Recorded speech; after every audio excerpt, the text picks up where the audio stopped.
Well, thank you, Dr. Linden, for that very kind introduction. So without further ado, I have a lot to cover, so we'll get going. I have no financial interest in anything I'm going to discuss this morning.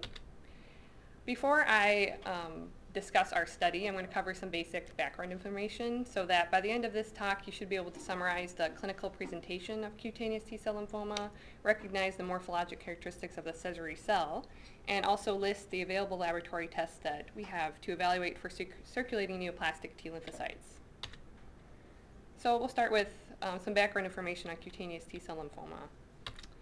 The term cutaneous T-cell lymphoma refers to a heterogeneous group of neoplasms of skin-homing T lymphocytes that differ widely in clinical presentation, histologic appearance, immunophenotype, and appropriate treatment.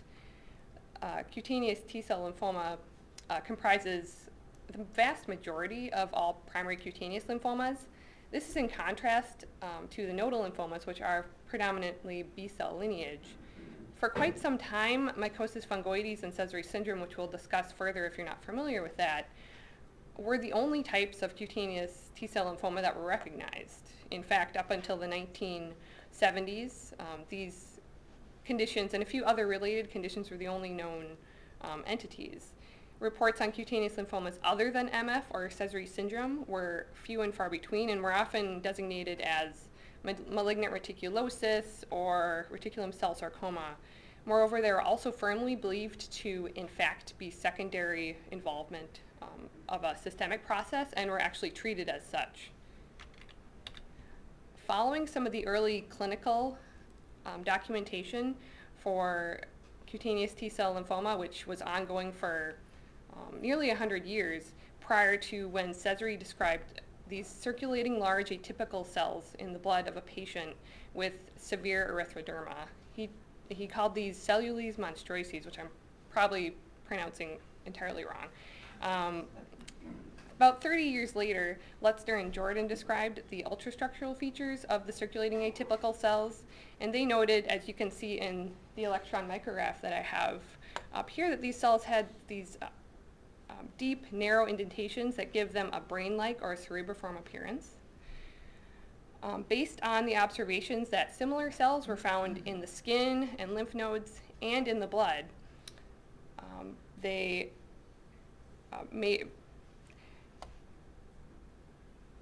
this concept of a primary cutaneous lymphoma began to develop and was united under one of these terms, mycosis fungoides.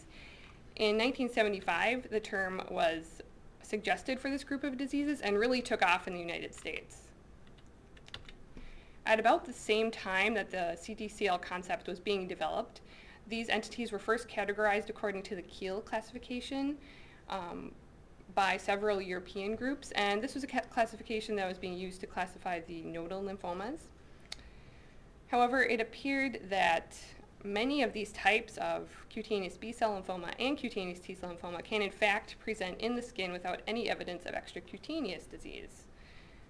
Furthermore, these neoplastic T-cells in most cutaneous T-cell lymphomas express cutaneous lymphocyte antigen and cutaneous chemokine receptors 4 and 10, and this indicates that these represent the neoplastic counterpart of normal skin-homing T-cells. Later, it was also noted that these different types of cutaneous B-cell lymphoma and cutaneous T-cell lymphoma with widely different clinical behaviors and different therapeutic requirements, in fact, have an identical histologic appearance. And this implies that histology cannot be used as a diagnostic modality alone, but you must combine this with clinical and immunophenotypic data before a definite diagnosis can be made.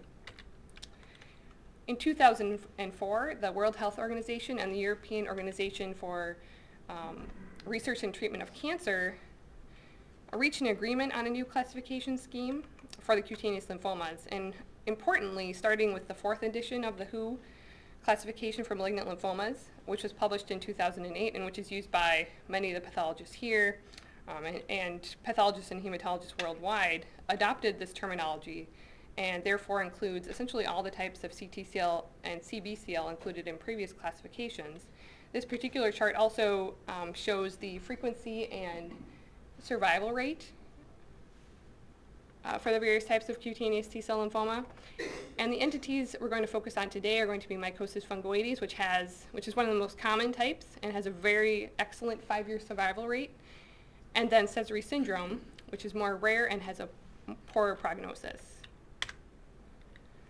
So for those of you unfamiliar with the diagnosis and classification of CTCL and perhaps overwhelmed by some of the newer types of T-cell lymphoma that have been classified in recent years, such as I like this stepwise approach.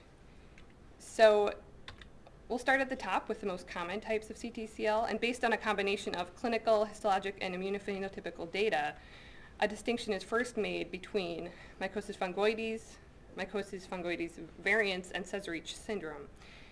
And this is helpful because not only are these the most common types, dermatologists are very comfortable in making these diagnoses, and these entities also have a very unique staging and treatment protocol. The second group to be considered are the CD30 positive lymphoproliferative disorders. This includes lymphomatoid papulosis and primary cutaneous anaplastic large cell lymphoma, which form the second most common group of CTCL. These entities also have a very excellent prognosis. This also implies that any skin biopsy done for suspected CTCL should have a CD30 immunostain performed. After you've followed the first 2 steps, the vast majority, 90% of the CTCLs have been correctly classified, and now we leave just the more rare types, including subcutaneous paniculitis like T-cell lymphoma, extranodal NK T-cell lymphoma nasal type, and also some provisional entities, including aggressive epidermotropic CD-positive CTCL, cutaneous gamma delta T-cell lymphoma, and the CD4 positive small medium-sized pleomorphic CTCL. Also within the WHO, there is the category peripheral T-cell lymphoma unspecified, where you can lump cases don't fit into any other of these categories. So who gets cutaneous T-cell lymphoma and how common is it? Well, it is quite rare. The overall age-adjusted incidence in the United States is 6.4 persons per million population, and this was determined in this large study published in 2007 between 1973 and 2002. Now, the disease incidence appears to be increasing over that time period. They also found that the incidence was significantly higher among those of sub-Saharan African descent at a ratio of about 2 to 1. And it is also much more common in men at a ratio of almost 2 to 1, you can see over here. And it also increases with age. It is exceedingly rare before the age of 10 years, but it has been reported. Now, these racial differences appear to decrease with age, and the sex differences increase with age. There is substantial geographic variation, and I'm not going to postulate as to why this next point was the case, but it also correlates with high physician density, a high family income, a high percentage of a population with a bachelor's degree or higher, and very high home values. So now we'll move on to the specific types of CTCL that I'm going to discuss today, mycosis fungoides and Sézary syndrome. Mycosis fungoides was first described by the French physician Alibert in the early 1800s. It was also known as Alibert-Bazin syndrome. Again, I'm probably pronouncing that incorrectly. And he had a patient that had skin tumors with a mushroom-like appearance. In fact, mycosis fungoides loosely means mushroom-like fungal disease. It is by far the most common type of cutaneous T-cell lymphoma, and it accounts for at least 50% of all cases. It is a clinical pathologic diagnosis, which requires histology, immunophenotypic studies, and a characteristic clinical course. It is typically indolent, evolving over years to decades, and is characterized by the typical evolution of patches, plaques, and tumors. If the patient does not present with this evolution, if they present right away with skin tumors, then it probably isn't mycosis fungoides, and it needs to be worked up further. Lymphomagenesis is considered to follow a multifactorial process in which a stepwise accumulation of genetic abnormalities may result in a clone, which may undergo malignant transformation, which may then progress into widely disseminated disease. And although many genetic abnormalities have been described in mycosis fungoides, no consistent pattern has yet emerged. Some studies suggest that, or have found that constitutive activation of the tyrosine kinase STAT3 and inactivation or loss of CDKN2A, which is the gene for P16, P10 and P53 have been identified in advanced but not early stage MF, which suggests that some of those changes are probably secondary abnormalities. Also, gene expression profiling studies have shown activation of tumor necrosis factor in an anti-apoptotic pathway involved in the tumorigenesis of mycosis fungoides. Environmental factors have also been implicated. Persistent antigenic stimulation has long been thought to play a role in mycosis fungoides. It has certainly been demonstrated to play a role in various malignant lymphomas, such as H. pylori and the MALT lymphomas, Borrelia infection and cutaneous B-cell lymphoma, and those types of examples.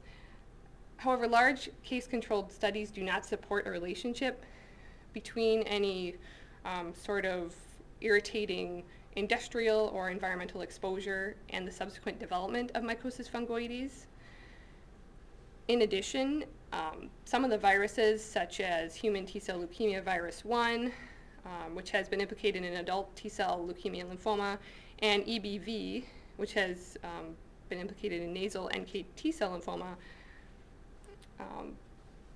those viruses have not been found to play a role in mycosis fungoides or some of the other cutaneous T-cell lymphomas.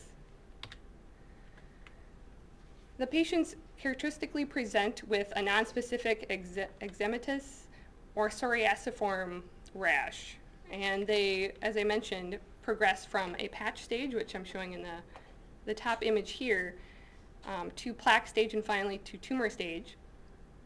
These lesions are typically scaly, occasionally pruritic, and may show varying degrees of atrophy.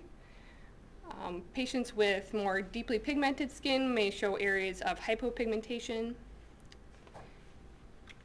And I didn't just select these pictures because I like them for any reason other than this is the most typical location for this disease to present. So it has a predilection for the buttocks, the trunk, and some areas that are covered by the clothing, upper limbs, for example. Patients often are seen by dermatologists for years or decades for these nonspecific skin complaints. They often have many non-diagnostic biopsies, so it can take some time before an actual diagnosis is made, the median duration being 4 to 6 years. As the disease progresses, the patients develop more indurated reddish-brown plaques and tumors, which I'm showing here. However, it's worthwhile mentioning that not all patients actually progress. Some will stay at the patch stage. And also, like I mentioned before, if a patient presents immediately with tumors, it's probably not mycosis fungoides. Now, the risk of developing extracutaneous disease increases with the degree of skin involvement, and the lymph nodes most commonly involved are those draining the areas of most significant skin involvement as well. So the first step in diagnosing cutaneous T-cell lymphoma is to obtain a skin biopsy. Now, ideally, this is a deep punch biopsy measuring 4 to 6 millimeters in diameter, or an excisional or incisional biopsy that samples the most significantly affected areas. The early lesions in the patch stage often show a nonspecific superficial band-like or lichenoid infiltrate.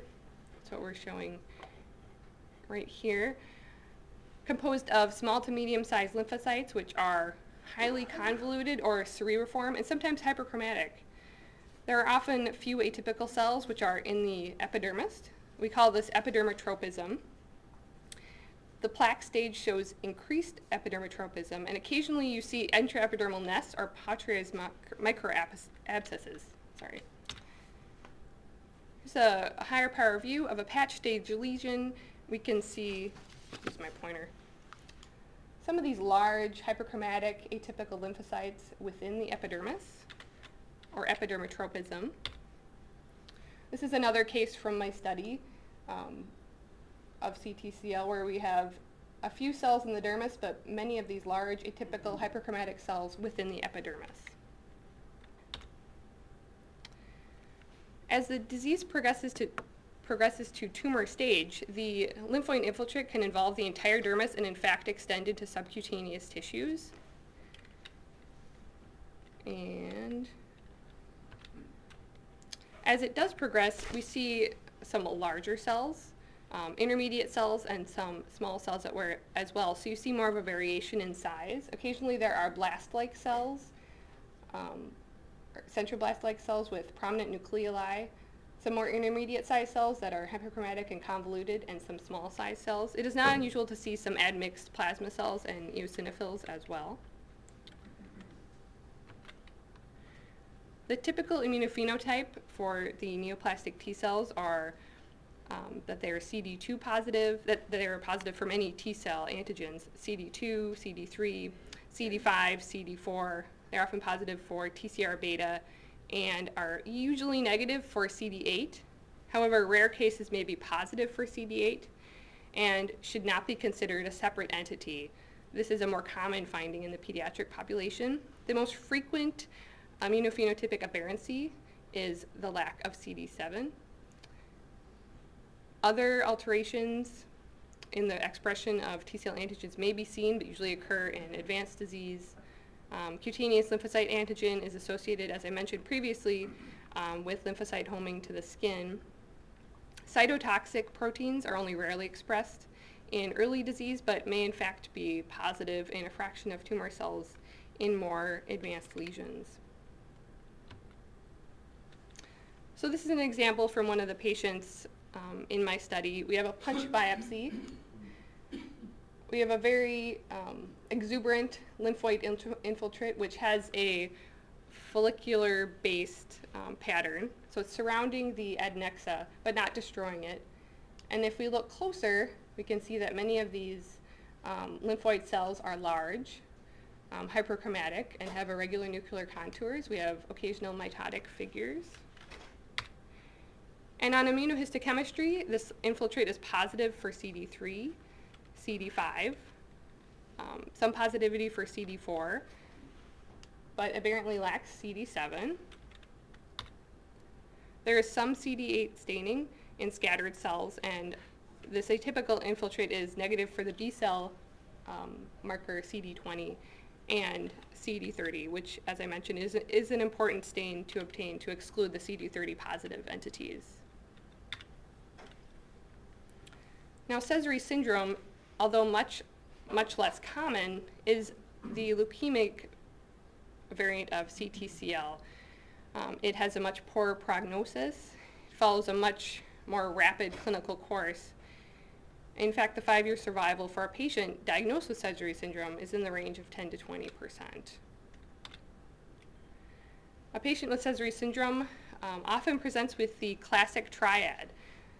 So erythroderma is a skin condition which is characterized by marked exfoliation, edema, lichenification, and this is intensely pruritic.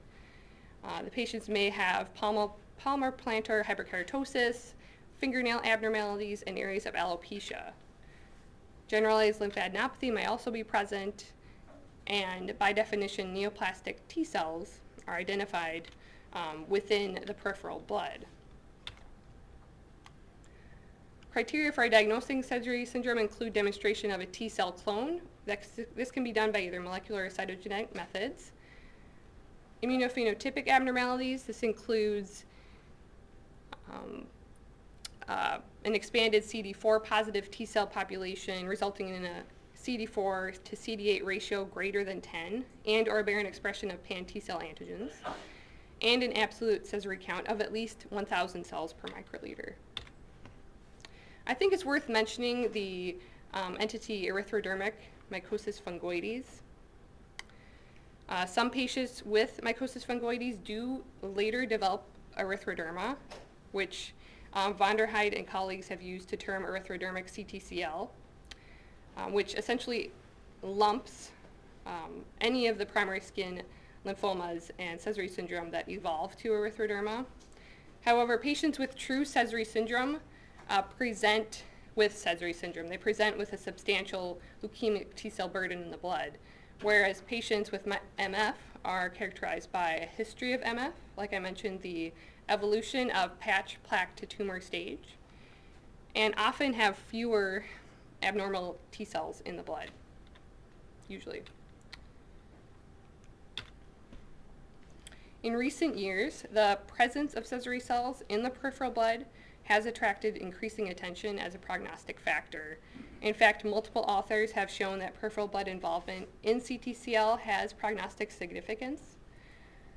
This is most true when the peripheral blood involvement is significant or defined as greater than 1,000 cells or greater than 20% Sézary cells in the peripheral blood.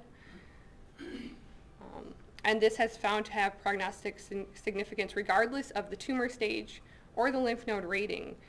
In fact, the International Society for Cutaneous Lymphoma has sought to clarify this blood rating, creating 3 categories, B0, B1, and B2, and also to give added weight to the B2 blood rating, which is considered by staging criteria to be compatible with nodal involvement. Now, it's not just the patients with Sézary syndrome that need to be evaluated for peripheral blood involvement. Also patients with extensive mycosis fungoides lesions, T2 or T3 disease, can in fact have substantial blood involvement in the absence of erythroderma, so it's worthwhile to evaluate these patients as well.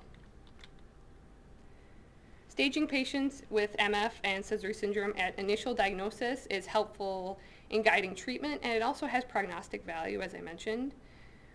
The lesions of MF and Sézary syndrome are classified into 4 tumor groups. T1 is limited patch or plaque stage involving less than 10% of total skin surface. T2 is the more generalized patch plaque stage involving greater than 10%. T3 is tumor stage, and T4 is erythroderma. Now, as you can see, this staging scheme follows a familiar T&M system.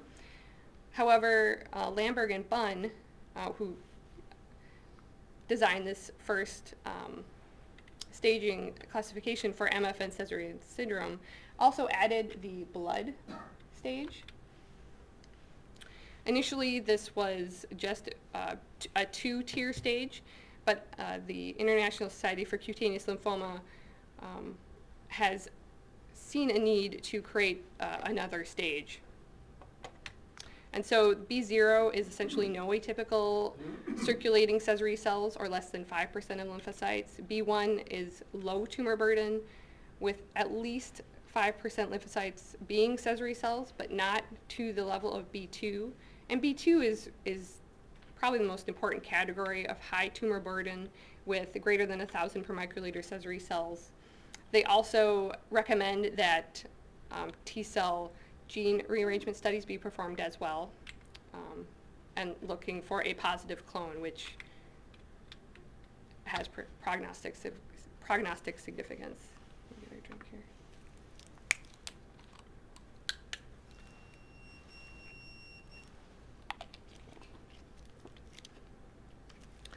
Sorry about that. So, how do we evaluate for peripheral blood involvement in CTCL? Well, as I mentioned, it is required for an appropriate evaluation of the 4 TNB systems for an appropriate staging of a patient. However, accurate identification of these cells can be fairly challenging.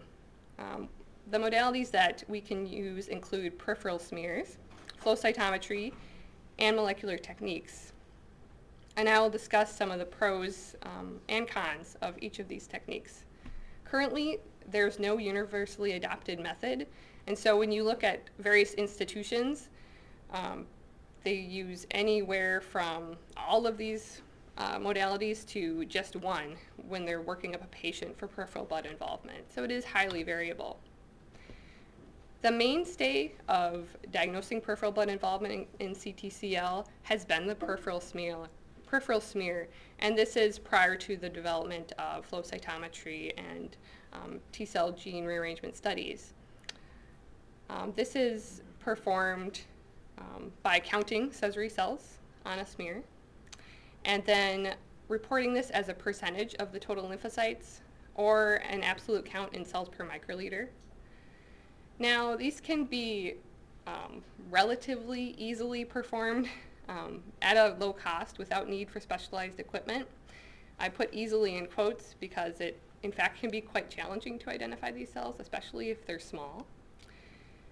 In addition, recognition of these cells on smears is somewhat subjective, so it is helpful to have one or maybe a few people looking at these cells to limit inter-observer variability. As I alluded to, the morphologic findings are not specific. Sézary type cells have been identified in multiple studies in healthy individuals and also in non-neoplastic, in particular skin conditions. The cerebriform shape of the small variant of Sézary cells can be very difficult to appreciate.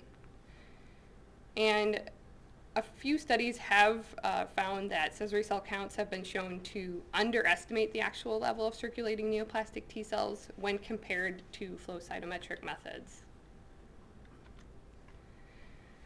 Because of some of these drawbacks, many investigators do not use quantitative Sézary cell counts through a peripheral smear as a diagnostic criterion for blood involvement in CTCL. However, if you use a size criteria, it is somewhat more specific. Large Sézary cells measuring greater than 12 micrometers may be more suggestive of malignancy. How do we perform these peripheral smears at the University of Minnesota? Now, these counts are performed either by our hematology laboratory specialist, residents rotating a special heme, or hematopathology staff. We are trained to identify these hyperchromatic cerebriform nuclei, which have prominent folds and grooves in the nuclear membrane. And these counts are performed on right Guim sustained peripheral blood smears, which are done amazingly well here at the university, as pioneered by Drs. Sundberg and Brunning, and as reported by Dunning and Safel. These are performed routinely as requested by a clinician, and the number of Sézary cells are expressed in the record as a percentage of the total lymphocyte count. This is an example of a positive peripheral smear from one of the patients in my study, and I'm not sure if it's projecting extremely well here, but this is a Sézary cell. It has these prominent infoldings or grooves in the nucleus here, and a neutrophil next door for comparison. And so a resident or a tech would sit and look carefully at all the lymphocytes and carefully count them and report a percentage. Flow cytometry is another method that we can use to identify and quantify circulating atypical T lymphocytes. A number of studies have demonstrated the utility of this method. It is arguably more sensitive and specific when compared to peripheral blood smear counts. These neoplastic T cells often have altered surface expression of several markers, including CD3, 4, 7, and 26.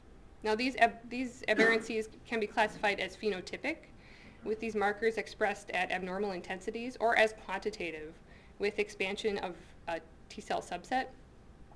The most commonly reported phenotypic aberrancy in Sézary syndrome is the loss of CD7 and CD26, whereas diminished or absent expression of some of these other T-cell antigens, such as CD2 or CD3, are less frequently observed. However, it is important to remember that this is variable, and some of these attributes, in particular loss of CD7 in a subset, is found in reactive T-cell populations, and so these should be that should be kept in mind when looking at these cases. Blood flow cytometric evaluation is particularly useful in cases with difficult morphology with a predominance of small Sézary cells, or a peripheral smear that we could not go beyond designating as suspicious for involvement. I wanted to say a few things about CD26. I was actually asked at a meeting about this marker, and I had no idea what to tell them. So CD26 is a glycosylated membrane protease. It's expressed on a wide variety of tissues, endothelial and epithelial cells, and on at least half of the peripheral blood lymphocytes in healthy subjects. Now, the loss of CD26 is very specific when you compare it to control cases. So in this paper, they found that loss of CD26 in patients with Sézary syndrome and MF, it was often present, but it was also present in patients with benign dermatoses. But compared with control subjects, it performed fairly well. But this was found to be inferior to T-cell antigen loss when you compare MF versus benign dermatoses. But when you combine the loss, looking at the loss of CD26 with T-cell antigens, then it has been shown to have increased sensitivity. So this is an example of a positive blood flow cytometry case from one of the patients in my study. And in the top panel, we're looking at the normal T lymphocytes. And so we have some that have CD4, and we have some that have CD8, and we have a few that have both. Most of the cells have CD7 and CD26. We do have a few that have loss of CD7, but as I mentioned, this is a normal finding in some reactive T cell populations. And they also have the T cell markers CD2 and CD3. Now, if we then look at the patient's abnormal T lymphocytes, we see that they are CD4 positive and lack CD8. They show loss of CD7 and CD26. And there is some diminished CD2. And so this is a patient with a large population of circulating atypical T lymphocytes. Now, establishing T-cell clonality remains a fundamental element in confirming the diagnosis of peripheral blood involvement by CTCL. As I mentioned, the ISCL recommends clonality studies, particularly in patients with significant blood involvement, as it is part of the B2 blood rating. In fact, a single expanded clone can be demonstrated in skin biopsy samples of up to 90% of patients with MF. And then in the peripheral blood, a predominant T-cell expansion has been found variably in slightly more than half of the investigated MF cases. Several studies have also suggested that if you find a positive T-cell clone in both the blood and the skin, this is particularly significant. And this is also helpful in some of these situations that I will discuss. So clonal rearrangements may be found not only in T-cell malignancies, but also in the setting of some benign lymphoproliferative disorders in patients with benign dermatoses, and even in elderly healthy volunteers. In fact, in this particular study, they could find no difference in healthy elderly volunteers compared to patients with mycosis fungoides. These authors coined the term Texas, or T-cell expansion of undetermined significance for these findings, and they found those in lymphoma patients and in healthy elderly volunteers. And so these studies are not specific.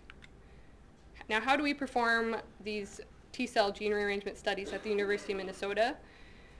Well, detection of these rearrangements requires examination of cells obtained from either blood, bone marrow, or tissue. This DNA is amplified via PCR with a set of custom primer pairs, which are specific to certain sequences of variable diversity and joining regions of these genes. And then the product is analyzed by capillary electrophoresis on this genetic analyzer and analyzed using GeneMapper software. If a population has a unique rearrangement of these genes, it will appear as a well-defined band. with a molecular size that is specific for each of their custom primer pairs. Now this peak represents the clonal population and is reported as positive in the patient record. Now if a polyclonal background is present with no clonal peaks identified, it is reported as negative in the patient record.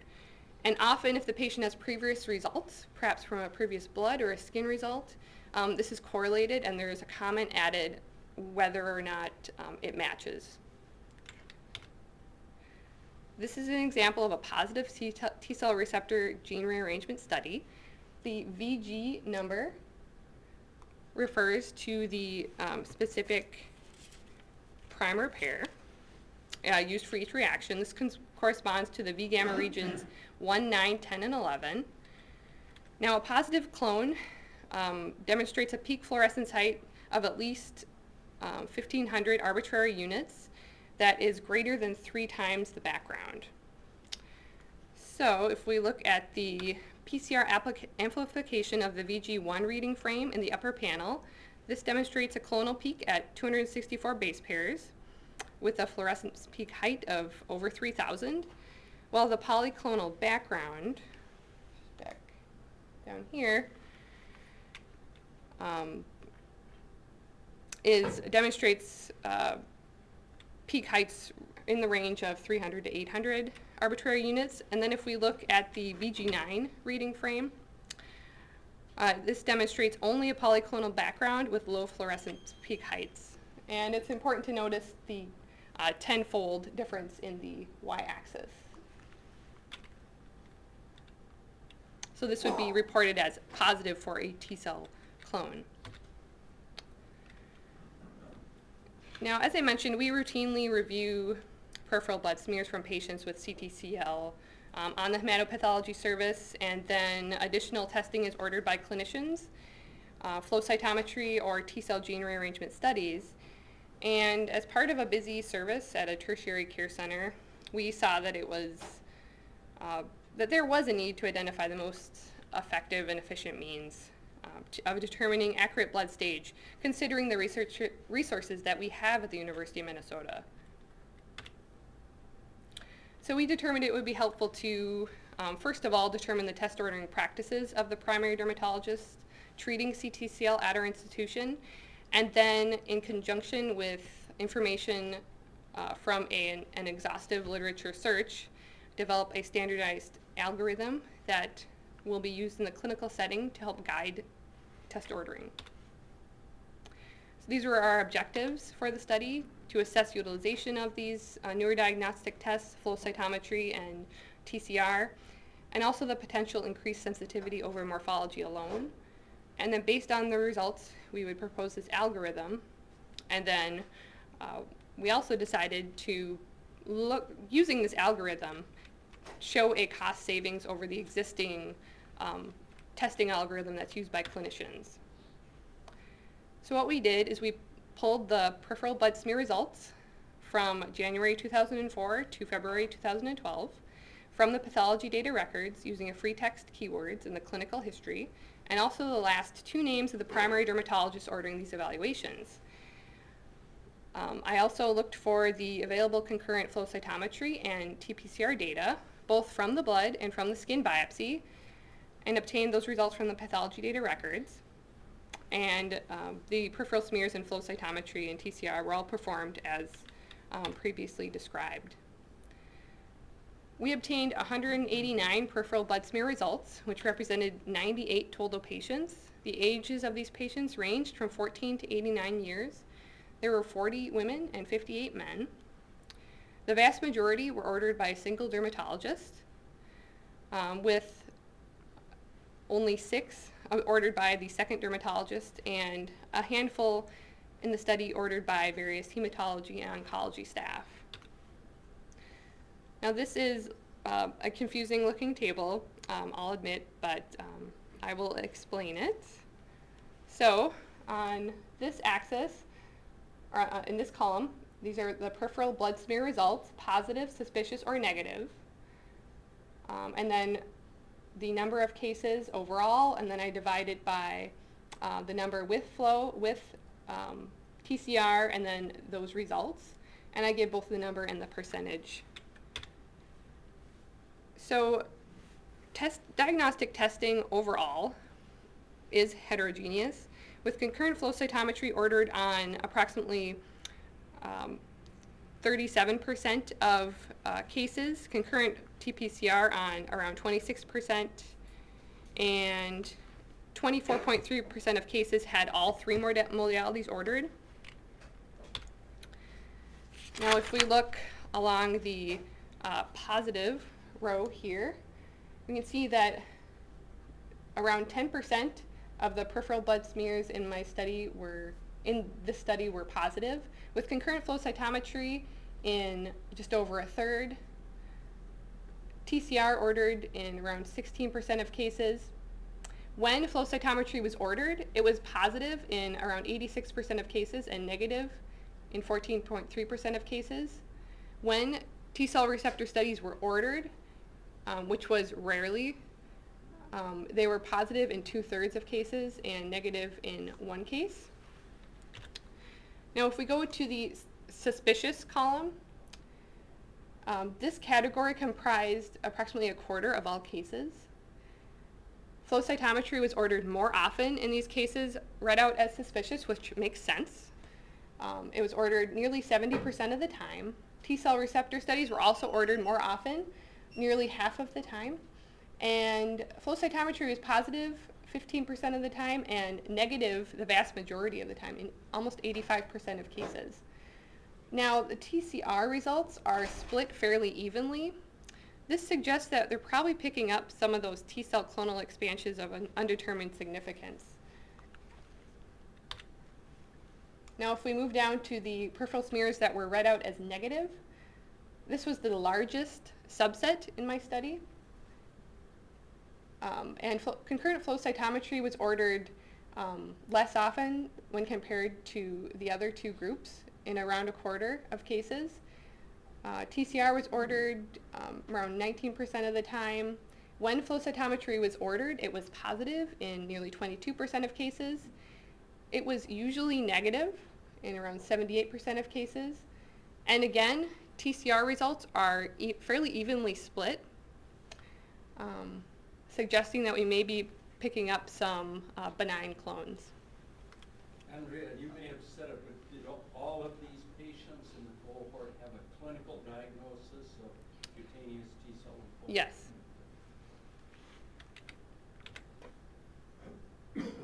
Overall, when flow cytometry was added, this increased the clinical stage in around 12% of patients in which it was ordered. And this was either by increasing the count into that B2 range or a significant positive flow result following a negative or suspicious peripheral smear.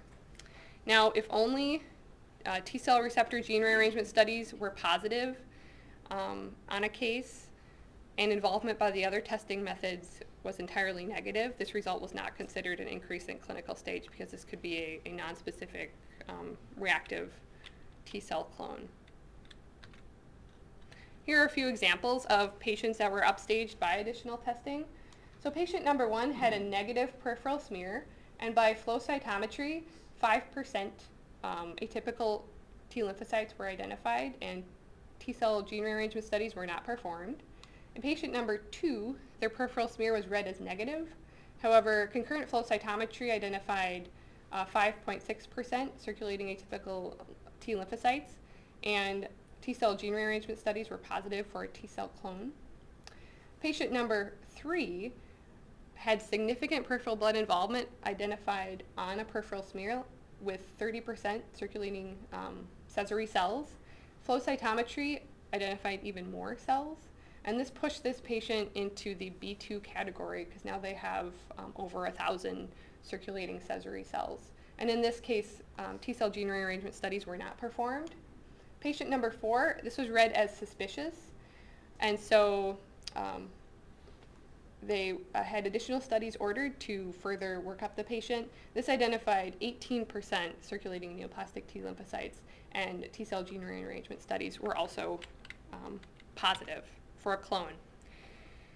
Now, after that initial data analysis, we went back into the pathology data record and looked closer at the concurrent skin biopsy TCR results to see how often we had both a result from the blood and the skin that could be correlated, which is very helpful. Nearly 2/3 of the 98 patients had T-cell gene rearrangement studies performed on the blood, performed on a skin biopsy in the course of their treatment at the University of Minnesota. Now, this is at any time that they were being treated. Around 44% of the 98 patients had these studies performed on a blood specimen in the course of their treatment, and only 1/3 had these T-cell gene rearrangement studies performed on both a skin and blood specimen, allowing correlation. And so based on our findings and through our valuable discussions with the dermatologists, we propose an algorithm for test ordering in these patients with CTCL. So this is the current ordering algorithm as reported by the dermatologists. So for staging laboratory workup. So when a patient is referred to our institution, they order everything. They order a peripheral smear, flow cytometry, and T-cell receptor gene rearrangement studies. And the dollar numbers that you see here are ballpark estimates of the actual expected reimbursement from Medicare and private payers. And so you can see the staging workup is at least in the range of $900. And then follow-up laboratory testing, which occurs every 3 to 6 months, consists of a peripheral smear and flow cytometry performed on every patient. And again, these are the estimated actual reimbursement. And so it costs over $400. And so we propose a very similar staging workup with one caveat. So let's say the patient has a positive clone identified on a skin sample. Well, then they should order a TCR study on the blood to correlate that. However, if at this point in time they do not have a clone identified in the skin for comparison, or they choose not to order it, for staging, they should start with just peripheral smear and flow cytometry. Now, this is important that they order both at this time because it will guide how they are subsequently followed. Now, if the patient is detectable by both a peripheral smear and flow cytometry, we feel that it is reasonable to follow them with a peripheral smear. They are detectable by a peripheral smear. We have additional evidence that this is in fact a real finding, and it is also a very inexpensive test. Now, if the patient similarly is undetectable by both methods, so the peripheral smear is read as negative for suspicious and flow cytometry is also negative, we also feel it's reasonable to follow with a peripheral smear. This is an indolent disease. Of course, if there's a drastic change in clinical status, it would be reasonable to order other tests if they're really concerned, but I think for most patients, this is a reasonable approach, and there is a huge cost savings. Now, if the peripheral smear is morphologically challenging or if we can't get beyond suspicious, we feel that it's reasonable to order additional testing at that time with flow cytometry. This may indicate that the patient has a predominance of small Sézary cells, or maybe they're just starting to ramp up. So for this subset of patients, we think it's reasonable to follow with only flow cytometry. And this is a minimal cost savings, but it is something, and in a busy hematopathology service, everything is helpful. And so I ran some kind of hypothetical numbers. I identified 38 patients with identifiable staging workups, and how did I consider it a staging workup? Well, it at least had to be a peripheral smear plus flow cytometry, either all three or peripheral smear and TCR, as one of the early initial cases for the patient. And 14 of those 38 also had several years of follow-up testing. So in this little mini study, 162 total tests were ordered, and if this new algorithm was applied and compared to the cost for the old algorithm, 45 fewer tests were ordered, and the savings based on our expected reimbursement rates was around $18,000 or 42%. So it was $42,000 with the current, with what was actually ordered, and then if we followed the algorithm, it would be around $24,000. Now, this is a very rare disease. This is over several years, and this is a drop in the bucket compared to some healthcare expenses, but it is something. You know, you could buy a car with some of this money. So, just to sum things up, as I mentioned, complete blood assessment is important in patients with MF or Sézary syndrome. And the ISCL recommends that there is at some point testing completed for blood tumor burden and clonality, especially for patients with significant blood involvement.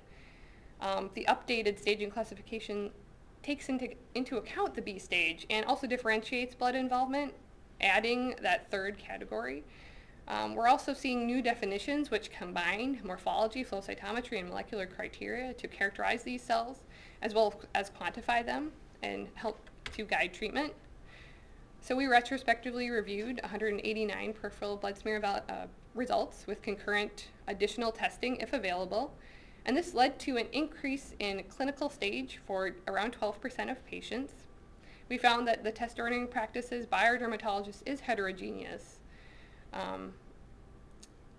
making a standardized algorithm reasonable and helpful in both ordering the correct test for the patient and saving money. However, adding flow cytometry does indeed identify additional cases. However, these are not cases with large numbers of circulating neoplastic T lymphocytes, which were always identified by peripheral smear. Our peripheral smear analysis is really quite excellent. It is confirmed if you consider flow cytometry the gold standard in the vast majority of cases, and these are difficult cells to look for. Additional testing modalities are helpful and do provide significant ancillary information, but these should be ordered in an organized, consistent fashion. So, appropriate laboratory test ordering, it really is an essential part of quality improvement, and test utilization is a strategy for performing appropriate laboratory tests and pathology testing with the goal of providing really high quality and cost-effective patient care, ultimately leading to the correct test being ordered for the correct patient, using the best test methodologies, and also maintaining high quality and accuracy. As was shown, I think, in our study, input from clinicians is priceless. It is extremely helpful in identifying what is a practical and reasonable testing algorithm, and I think it's important to remember that as new tests become available, it is not necessary to stop using our older tests, especially if they're performed very well and offer a cost savings. And I have a lot more references than this if you would like to see them, but I am ready to take some questions. Thank you for your time. I just wanted to say a quick thank you to, if I get to the end ever, sorry, to Dr. Michael Linden, who was my mentor on this project, also the dermatology faculty, and also Dr. Andrew Nelson, who helped me out with some of the molecular stuff. So thank you very much for your time. And if you want, I don't know if there's